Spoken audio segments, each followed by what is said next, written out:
Now we're going to look at examples of number problems. I'm not going to read all this stuff to you as this is posted on the website. This is just the notes that I have printed. I'm just giving you a video format of those notes. The key idea when working with number problems is that you need to know how to break down the sum of two numbers and the difference of two numbers. We'll start with the sum of two numbers. The structure for these problems, you're going to have what I call a hook. As you read through the problems, it's going to catch you with either the sum of two numbers, the difference of two numbers, or it won't have a hook. It'll just start right into a problem. It'll be something like 4 times a number increased by 5 is the same as 6 less than twice the number. When it doesn't have one of these hooks, it's what we call a simple number problem. You declare a variable, you translate, and you solve. You're only looking for one number.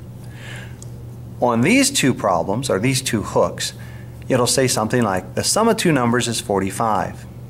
And as we've looked at, you want to write one other.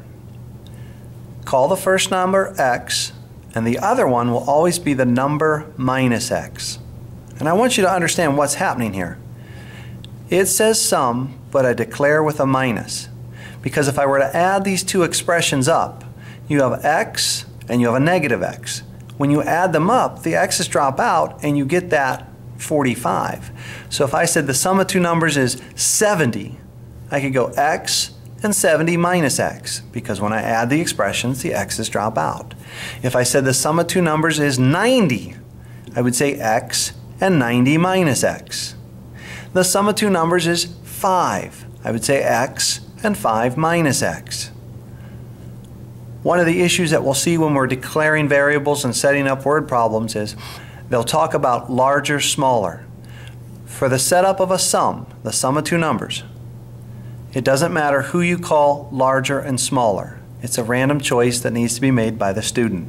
So you just go, I choose you for large, I choose you for small, and then you're good to go. The opposite of this would be our second setup, and that's going to be the difference of two numbers. If I say the difference of two numbers is 15, I'm going to start on the bottom. Unlike the previous one where I started at the top. For a difference, I want you to start at the bottom, call it x, and then go to the top, and if the difference of two numbers is 15, I want you to say x plus 15, so that we're in the same alignment as the previous problem. When it said sum, I used a minus. When it says difference, I'm going to use a plus. And the reason why I do this, we're all familiar with subtracting. When you subtract two numbers, you always put the larger one on top. And so I say x plus 15 minus x. That'll let those x's drop out, and it shows that we do have a difference of 15. If I said the difference of two numbers was 20, I start on the bottom and say x. The top would be x plus 20. The difference of two numbers is 22. Bottom would be x, top would be x plus 22. The difference of two numbers is 5. Bottom would be x, top would be x plus 5. On this type of setup, the student does not have a choice as to who is larger and who is smaller. Clearly, x plus 15 has to be the larger number. It's just the rules of mathematics. When you add a positive number to any other number, that number has to be larger. So if I say x plus 15, that clearly is larger than x, regardless of what you're plugging in for x.